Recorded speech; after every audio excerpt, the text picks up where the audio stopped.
Sure, pretty common question. So again, the lawyerly answer is you need to be familiar with your local requirements. So there's going to be a fire marshal, an OSHA inspector, whoever it is that's your regulatory authority is the ultimate authority for your specific application. Now, that disclaimer aside, there's a few basic requirements for all dust collection systems handling combustible dust.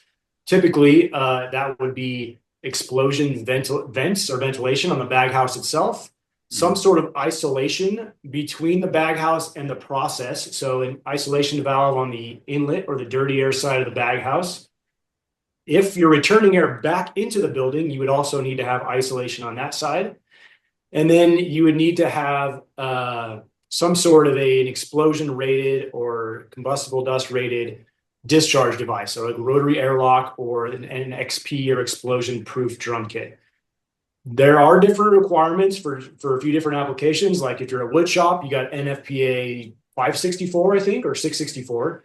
There's some special carve outs and exemptions. So that's why I say you really you should be talking with your EH&S people at your site if you have them and your local regulators, because sometimes they will have special carve outs and deals and grandfather clauses and whatnot.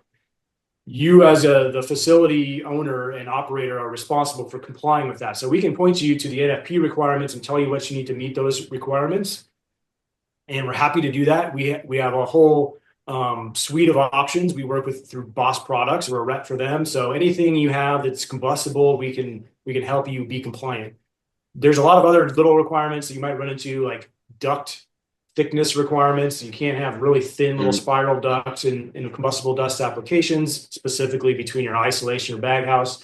We can help you be compliant with a lot of that stuff. So if you ask us to quote a system with combustible dust, we will probably include in the package a number of options, including the vents, the isolation, the explosion proof discharge device.